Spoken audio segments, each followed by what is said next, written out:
Tramp va Zelenskiyning Vatikandagi 15 daqiqalik suhbatda nimalarni gaplashgani ma'lum qilindi. Minglab o'zbekistonliklar Rossiya armiyasida Ukrainaga qarshi urushga kirdi. Rossiya armiyasiga har oyda 30-40 ming kishi yo'llanmoqda. O'zbekiston va Tolibon Amudaryoning suvidan foydalanish bo'yicha muhim kelishuvga erishdi. Senat O'zbekistonda elektron sigaretlar butunlay taqiqlanishini ma'qulladi. Endi esa batafsil. Hasan, uni qara. Nima deysan, ha? Uyga pul yuborish uchun ertaga bankka bormoqchi bo'lyaptimi-deng? Xo'sh, nima qilib shunga? Uni qara, tezda degan programma topdim. Bu programma bilan Rossiyadan O'zbekistonga, O'zbekistondan Rossiyaga yaxshi kurslarda pul yuborsa bo'lar ekan. Kerak emas, bir dunyo ma'lumot so'raydi bunaqa programmalaring. Qo'ysangchi. Yo'q, bu вообще zo'r. Просто bir marta registratsiyadan o'tasan, bo'ldi. Uyga bemalol pul jo'nataveramiz. Zo'r. Tezda Rossiyadan O'zbekistonga tezkor pul o'tkazmalarini amalga oshiruvchi dastur. Tramp va Zelenskiyning Vatikandagi 15 daqiqalik suhbatda nimalarni gaplashgani ma'lum qilindi. Ukraina prezidenti Vladimir Zelenskiy 26 aprel kuni Vatikanda AQSh prezidenti Donald Tramp bilan qisqa muddatli uchrashuv chog'ida undan Rossiya Ukraina urushini tugatish bo'yicha muzokaralardan chiqmaslikni so'ragan deb xabar berdi The Economist nashrining Ukrainadagi manbalari. Manbalarga ko'ra, Zelenskiy ajratilgan 15 daqiqadan o'z pozitsiyasini yetkazish uchun foydalangan. Ukraina suvsiz o't ochishni to'xtatishga tayyor, Rossiya esa yo'q. Ammo Tramp buning uchun faqat o'zi ta'minlay oladigan tinchlikdan voz kechmasligi kerak. The Economist nashri mualliflari fikricha, Trampning Vatikandagi uchrashuvdan keyin Putinni tanqid qilgan posti uning Zelenskiyning gaplarini to'g'ri qabul qilganidan dalolat beradi. Uning Putinga laqillatgani uchun namoyishkorona tanbeh berishi bugungi kundagi eng keskin tanbeh bo'ldi, deb yozdi nashr.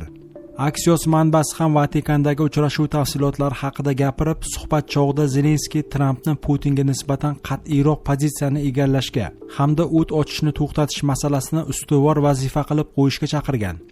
Axios manbalaridan birining so'zlariga ko'ra, hech narsa oldindan kelishib olinmagan. Avvaliga Zelenskiy va Tramp Rim papasi Fransisk dafn etilgandan keyin uchrashishi taxmin qilingan. Yakunda ular Avliyo Pyotr saborining o'zida o'zaro to'qnash kelgan va gaplashib olishgan. Zelenskiy Trampga agar Tramp kuchliroq bosim o'tkazmasa, Putin qilt etmasligini aytdi, deya ta'kidlaydi nashr suhbatdoshlari. AQSh prezidenti bunga javoban Rossiya prezidentiga munosabatini o'zgartirishga to'g'ri kelishi mumkinligini aytgan. Axios suhbatdoshlaridan birining so'zlariga ko'ra, Tramp aftidan tinchlik muzokaralarining boshlang'ich nuqtasi sifatida o't ochishni to'xtatish taklifi muhokamasiga qaytishga rozi bo'lgan. Zelenskiy uchrashuvda Ukraina Qrimni Rossiyaga tegishli deb tan olmasligini takrorlagan. Tramp esa undan buni so'ramayotganini bildirgan. Uchrashuvdan so'ng Zelenskiy birinchi marta Trampning Putin haqidagi fikrini o'zgartirishga muvaffaq bo'lganini his qildi, dedi nashr manbalari. Ular shuningdek Vatikandagi uchrashuv ijobiy o'tganining ehtimoliy sabablaridan biri sifatida vitse-prezident J.D. Vance va Oq uyning maxsus vakili Steve Witkoffning yo'qligini aytishdi. Ular ukrainlar fikricha Rossiya pozitsiyasini ko'proq qo'llab-quvvatlashga moyil. Minglab o'zbekistonliklar Rossiya armiyasida Ukrainaga qarshi urushga kirdi. Rossiya armiyasida Ukrainaga qarshi kurashayotgan o'zbekistonlik yollanma jangchilar ismi e'lon qilindi.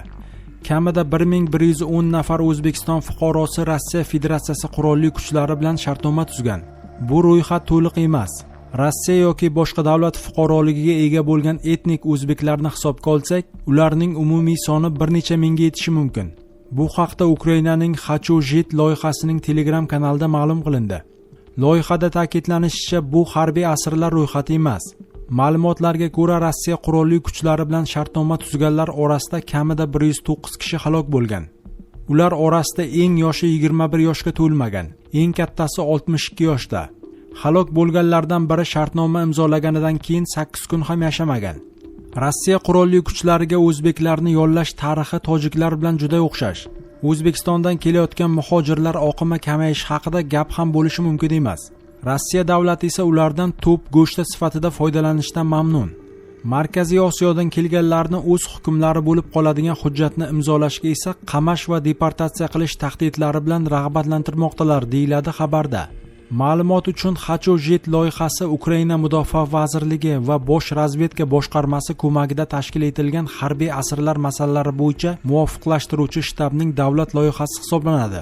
Loyiha Rossiya Federatsiyasi va Belarus Respublikasi qurolli kuchlari harbiy xizmatchilarining ixtiyoriy ravishda asirlikka taslim bo'lishi uchun yaratilgan. Rossiya armiyasiga har oyda 30-40 ming kishi yollanmoqda. Rossiya armiyasiga qo'shilish evaziga taklif etilayotgan yirik bonuslar va kuchaytirilgan harbiy targ'ibot askar yollash sur'atini oshirdi. Bu haqda razvedka ma'lumotlari bilan tanishgan Amerika va Yevropa rasmiylariga tayanib The Wall Street Journal xabar berdi. Ma'lumotlarga ko'ra, hozirda Rossiya armiyasi har oyda 30 mingga yaqin askar to'plamoqda. Bu o'tgan yozga nisbatan 5 mingga ko'p. Armiyaga qabul qilish ko'rsatkichi oyiga 40 ming kishiga yetishi mumkin. Bu esa Kremlga nafaqat Ukrainadagi armiya yo'qotishlarini to'ldirish, balki Rossiya hududida joylashgan va mashq qilayotgan yangi tarkibni shakllantirish imkonini beradi.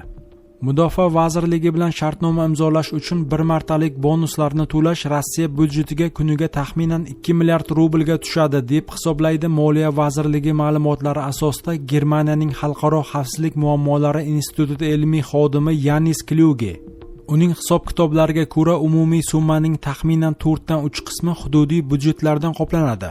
Ular Moskvadan kelgan topshiriqni bajarish uchun byudjetlarning deyarli 3% ni sarflamoqda. Qolgan yarim milliard rubl esa federal byudjet hisobidan moliyalashtiriladi. O'zbekiston va Tolibon Amudaryoning suvidan foydalanish bo'yicha muhim kelishuvga erishdi. Kecha 30-aprel kuni Qishloq xo'jaligi vaziri o'rinbosari Jamshid Abduzuhurov boshchiligidagi rasmiy delegatsiyaning Afg'onistonga amalga oshirgan xizmat safari davomida ikki davlat o'rtasidagi qishloq xo'jaligi, suv resurslari boshqaruvi va savdo-iqtisodiy aloqalar bo'yicha muhim strategik kelishuvlarga erishildi. Bu haqda Qishloq xo'jaligi vazirligi xabar berdi. Balx viloyati hokimi Hoji Muhammad Yusuf Vafo bilan bo'lib o'tgan uchrashuvda ikki tomonlama savdo, qishloq xo'jaligi mahsulotlarining eksport-import tartiblarini soddalashtirish, o'simliklar karantini, suv resurslaridan barqaror foydalanish va ularni birgalikda boshqarish masalalari muhokama qilindi. Shuningdek, delegatsiya Tolibon muvaqqat hukumatining qishloq xo'jaligi hamda suv va energetika vazirliklari bilan ham amaliy muloqotlar o'tkazgan.